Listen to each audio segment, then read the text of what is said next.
Sir, आज आरोपींच्या वतीने आपण एकंदरीत बाजू मांडली, काय नक्की निकाल देण्यात आला, कशा पद्धतीची सुनावणी झाली? आज जे कोर्टात पोलिसांनी आरोपींना हजर केलं, 15 आरोपी हजर केले होते, त्याच्यामध्ये पोलिसांची या मागणीप्रमाणे पोलीस कस्टडी त्यांनी मागितलेली होती आणि पोलीस कस्टडीतून बुधवारपर्यंत आरोपींना पोलीस कस्टडी दिली आणि त्याच्यामधले जे गुन्हे बघितले तर BNS 49, 109, 189, 191 बरेचसे असे कलम लावलेले, जे काही जुनं 307, 109 जे अटेम्प्ट टू कमिट मर्डर त्या संदर्भातले गुन्हे लावलेले. त्याच्यामुळं दोन्ही पक्षांचा प्रोसिक्युशनचा युक्तिवाद आणि आरोपींनी केलेला युक्तिवाद हे दोघे ग्राह्य धरून बुधवारपर्यंत न्यायालयाने पोलीस कस्टडी दिलेली आहे. पोलिसांनी एकंदरीत FIR मधली कोणती माहिती सांगितली जेणेकरून जी 5 दिवसाची पोलीस कस्टडी आपल्या मार्फत कोणता युक्तिवाद करण्यात आला? आता आमच्या मार्फत असं युक्तिवाद करण्यात आला की जी घटना घडली ती मूलतः बाजार तळावर घडलेली आहे आणि सगळे जे आरोपी आहेत बरेचसे 70-75% जे आरोपी आहेत ते व्यावसायिक आहेत, म्हणजे कोण भाजी विकतं, कोणाचं कशाचं दुकान आहे, कोण. त्याच्यामुळे आमच्या म्हणण्याप्रमाणे आरोपी तिथं नव्हतेच की मग कुठनं आला, काय आला, ह्या गोष्टी आम्हाला काही कल्पना नव्हत्या. आमचा तो डिफेन्स आहे, आम्ही तिथं नव्हतो, ह्या घटना घडली त्याच्यात आमचा काही संबंध नाही, आमचं एवढंच होतं, बाकी काय. हिंदू मुस्लिम विषय खरं तर आज बोलताना म्हटले की यामध्ये आरोपी हिंदू पण आहेत, मुस्लिम पण आहेत आणि याला कसं काय जातीय एकंदरीत पोलिसांनी जे प्रोसिक्युशनने जी FIR दाखल केली त्याच्यामध्ये हिंदू पण आरोपीत आणि मुस्लिम पण आरोपीत.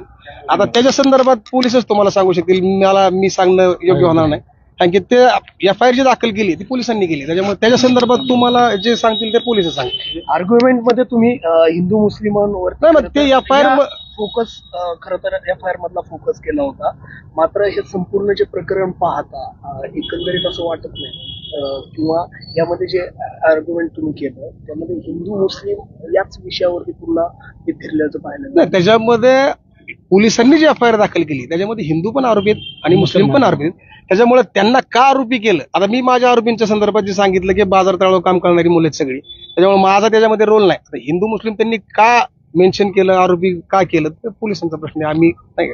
सीसीटीव्हीचा मुद्दाही तुम्ही तिथं सीसीटीव्हीच्या मुद्द्यामध्ये एकंदरीत सीसीटीव्हीच्या बाबतीत त्यांनी सांगितलं त्यांचं चालली इन्व्हेस्टिगेशन, ते ज्यावेळेस इन्व्हेस्टिगेशन होईल पूर्ण त्यावेळेस पोलिसांचा रिमांड रिपोर्ट पुढच्या ह्याला येईल, ते काय ते. पोलिसांनी कलम लावलेली आहे या पद्धतीने लावलेली योग्य आहे.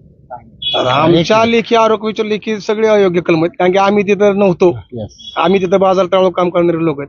आता पोलिसांनी जे FIR दाखल केली त्या आम्हाला निष्करण त्याच्यामध्ये गवण्यात आलं, आम्ही सगळे कामगार लोक आहेत, म्हणजे जिथं प्रॉपरचे जरी असलो तरी आम्ही व्यावसायिक आहेत आणि बाजार असल्यामुळे कोण बाजारला घेऊन पिशव्या आले, तुम्ही मॉब मध्ये आम्हाला दिसलो, आम्ही कसं गुन्हा दाखल केला पोलिसांना पोलिसांनी पण काय दाखल केलं?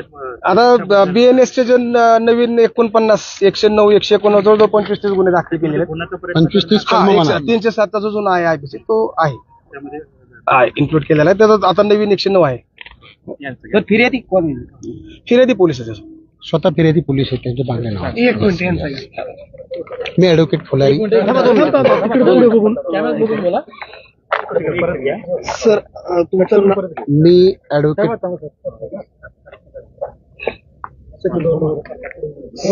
सर तुमचं नाव सांगा आणि काय एकंदरीत आज कशा पद्धतीने युक्तिवाद करण्यात आला? मी ॲडव्होकेट पोपट जगन्नाथ फुलारी, यातील आरोपी नंबर 64, 60 आणि 24 असे जे आरोपी त्यांची नावं सांगतो मी. अभिजित दोरगे स्थानिक रहिवासी आहे, प्रशांत दिवेकर आणि विशाल दोरगे असे ही 3 आरोपी या ठिकाणी या केसमध्ये नमूद केलेले आहेत. आता ज्या गुन्ह्यासंदर्भामध्ये पोलिसांनी गुन्हा दाखल केलेला आहे टोटल 25 कलम या ठिकाणी लावलेले आहेत.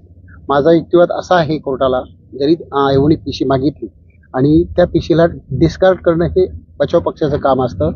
जे आरोपी आहेत ते स्थानिक आहेत आणि वाढीव कलम कोणतं लावलं आहे तर BNS 109 ते आता IPC मधलं 307 आहे, त्याच्यानंतर त्यांनी 353 लावलेलं आहे आणि 336 लावलेलं आहे जाळपोळ संदर्भामध्ये. तर आम्ही त्या ठिकाणी आर्ग्युमेंट करताना असं सांगितलेलं आहे की असा कुठलाही प्रकार घडलेला नाही, खरे आरोपी त्या ठिकाणाहून पळून गेलेले आहेत आणि जे आरोपी त्या ठिकाणी धरलेले आहेत हे आरोपी स्थानिक आहेत. आठवडा बाजार शुक्रवार होता आणि त्या बाजारामध्ये ते भाजीपाल्याचा व्यवसाय करत होते. मुळातच अचानक पोलिसांनी मॉब त्या ठिकाणी रोखायचं काम केले आणि लगेच त्यांना त्या ठिकाणी संशयावरून पकडले, त्यांना हालचाल करायला जागा नाही. ज्यावेळेस पोलिसांचा ट्रॅप होतो त्यावेळेस तो शेतकरी आहे का अजून कोणी व्यावसायिक आहे हे पाहत नाही, त्या ठिकाणी त्यांना पकडले आणि त्या ठिकाणी त्यांना संशयावरून पोलिसांनी त्या गुन्ह्यामध्ये गोवलेलं आहे. तर पोलिसांनी एफआयआर दाखल केली. खरं तर वकिलांनी मिळून एकूण किती लोकांच्या विरोधामध्ये ही एफआयआर आहे? आता प्राथमिक दर्शनी 15 आरोपी यामध्ये केलेले आहेत. ते अजून असे म्हणतात की 500 ते 600 लोक आहेत. मग 500 ते 600 लोक म्हणून की संपूर्ण गाव आरोपी करणार का? त्यांना लिहिलेलं लिमिट पाहिजे ना. आठवडा बाजारामध्ये किती बाजार त्या ठिकाणी लोक असणार आहेत, मग ते सगळेच लोकांना ते आरोपी करणार का? तर त्यांनी त्या ठिकाणी केवळ काम करण्यासाठी ते मोगमपणे लिहिले असा आमचा युक्तिवाद आहे. खरे आरोपी त्या ठिकाणून पळून गेलेत. आम्ही वारंवार कोर्टाला सांगितलेलं आहे. पुराव्यामध्ये तपासामध्ये काही संशय असेल तर तो तपास करणं हे काम पोलिसांचं आहे आणि त्या अनुषंगाने बेलमान कोर्टाने त्यांना बुधवारपर्यंत पोलीस कस्टडी दिलेली आहे. ओके.